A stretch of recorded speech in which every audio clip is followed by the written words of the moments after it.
Tesla's stock is rocketing to fresh record highs, and the world is celebrating the very first World Day of Turkic Languages. Two big stories that say a lot about where money, technology, and culture are headed next. I'm Torpedo, and this is Torpedo News, where news travels faster than light. Let's start with Tesla. The company's share price has pushed into new record territory, powered by strong demand for its latest electric vehicles and a wave of investor optimism around the clean energy transition.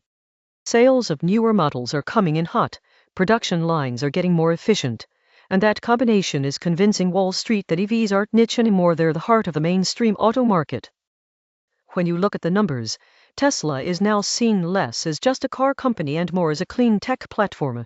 Investors are tracking its energy storage business, its software subscriptions, and the long-term promise of autonomous driving as potential engines of growth. That momentum is also a snapshot of something much bigger. Markets are betting that low-carbon transport is not only here to stay, it's going to dominate.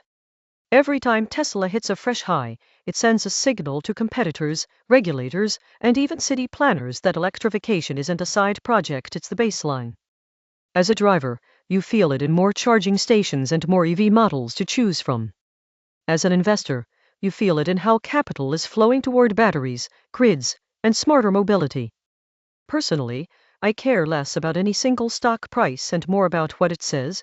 Money is finally lining up behind cleaner tech at scale.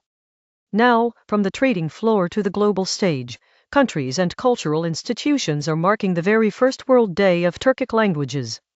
From Central Asia through parts of Europe and the Middle East, governments, universities, and cultural centers are rolling out festivals, conferences, and education programs to spotlight the rich family of Turkic languages and the people who speak them. This isn't just about flags and folk music, it's about visibility and preservation. The day is being used to fund new language teaching initiatives, digitize archives of literature and oral storytelling, and launch joint cultural projects aimed at younger generations and diasporas who may be more comfortable on their phones than in a classroom. Why does that matter to you?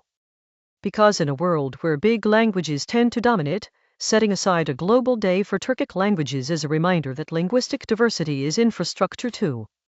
It shapes identity, soft power, and how communities cooperate across borders, just as much as trade agreements or tech partnerships. In the long run, saving a language can be as future-oriented as inventing a battery.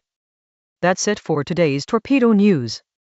If you want smart, fast takes on the stories shaping our future, hit subscribe so you don't miss the next episode. Thanks for watching, and remember, where news travels faster than light, you definitely want to be subscribed.